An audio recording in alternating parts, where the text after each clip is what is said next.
She mostly just watched him move around, stepping in only when he needed help. It felt comforting having someone cook for her. She knew how tiring it could be. She stayed beside him until dinner was ready and didn't leave until her parents returned. Charles served the food, then quietly left for the evening. Later that night, lying in bed, she couldn't stop replaying their talks.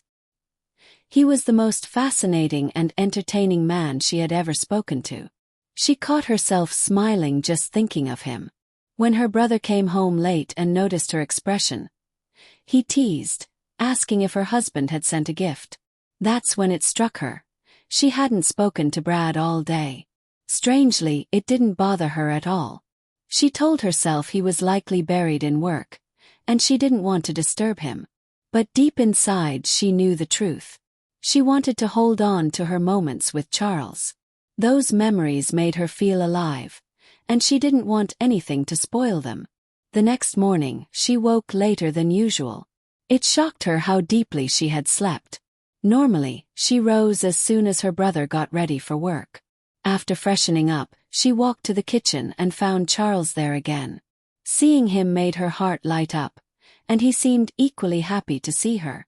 He asked if she wasn't going to work. She paused. Honestly, she hadn't even thought about it. Yet when she opened her mouth, the word no came out. She didn't know why. She adored her job. Flowers were her second greatest love.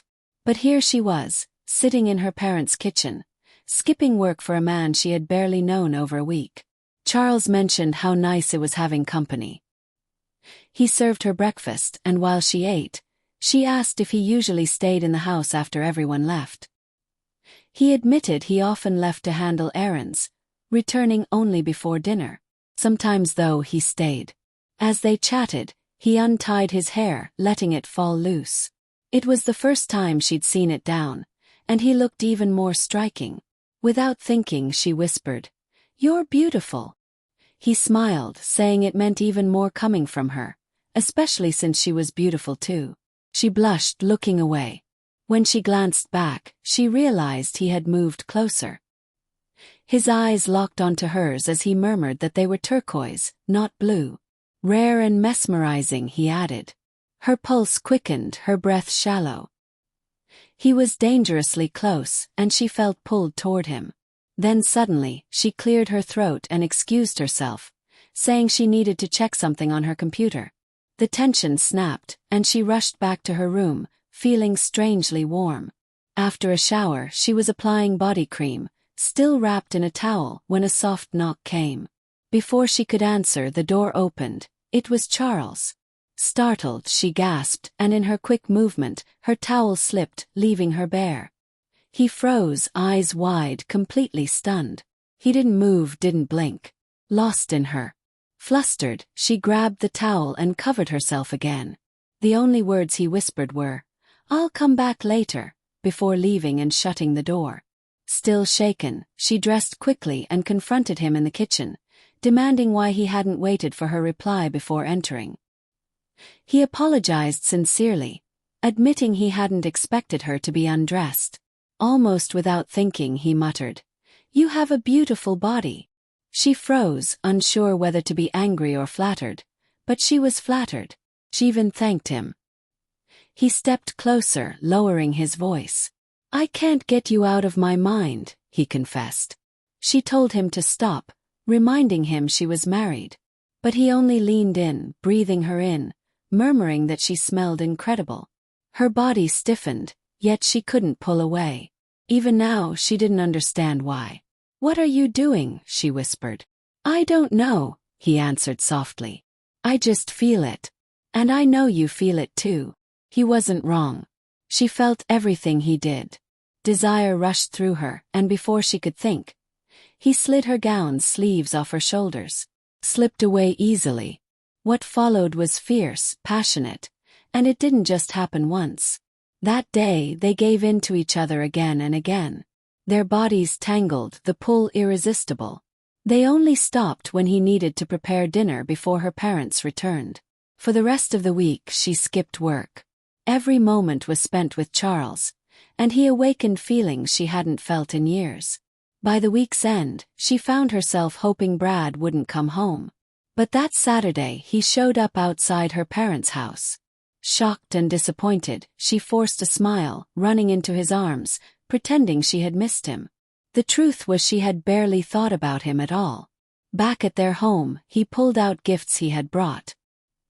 He had been gone 2 weeks, and though she should have been thrilled by his return, her heart yearned for Charles. She smiled as Brad showered her with presents, pretending they were the highlight of her weeks. Determined to make it up to her, he took leave from work, spending every moment by her side. He drove her to the shop, helped her sell flowers, and took her out to dinner. He was trying so hard and she knew she should be grateful. But one afternoon at the shop, he noticed her distant gaze, assuming she was troubled. Julia always believed that truth had a way of surfacing, no matter how carefully someone tried to bury it. For her, it came out in the most painful way. Sudden, careless, and so casual it almost felt unreal.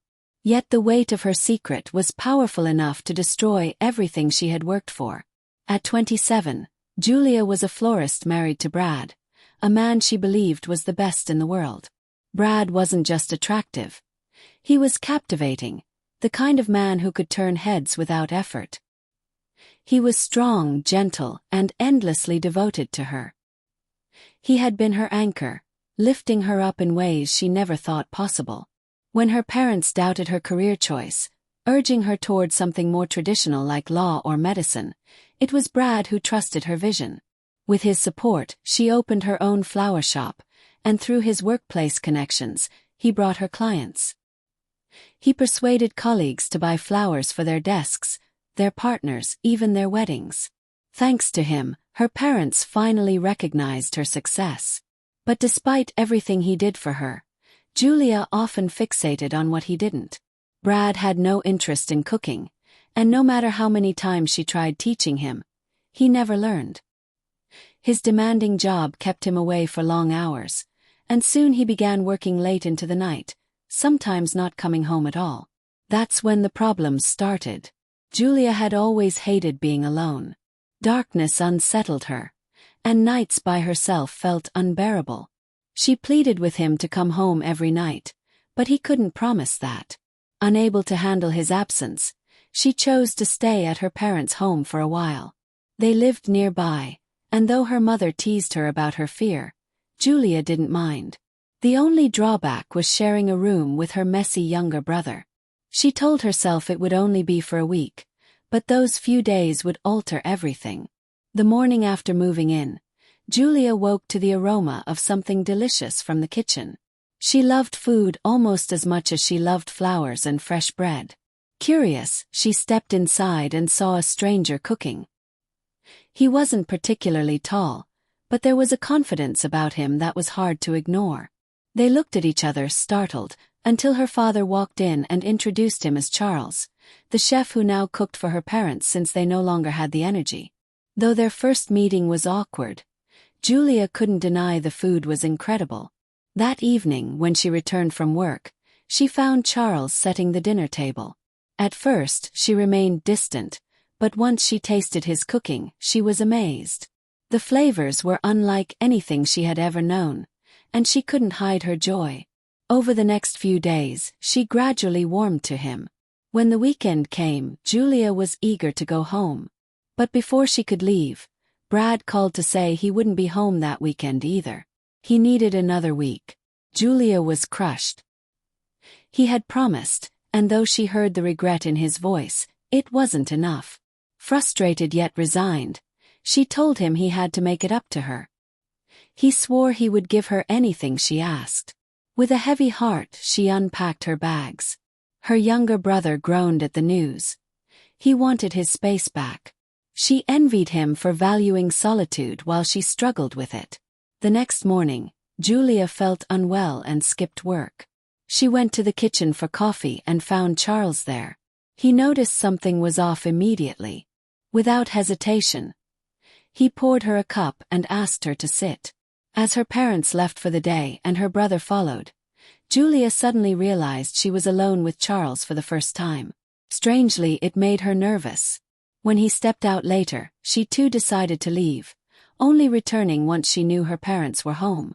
She wasn't in the mood for work, so she allowed herself the rest she needed. Later in conversation, Charles admitted he had a question. When she encouraged him, he asked if it was true she feared being alone. Embarrassed, she demanded to know where he'd heard that, and he explained her parents had mentioned it. They were surprised she still feared the dark at her age. Charles himself found it hard to believe. Overcome with shame, Julia hid her face in her hands. But before she could speak, he gently pulled them away and told her there was nothing disgraceful about it. Everyone feared something, and hers was no different. His kindness made her feel understood.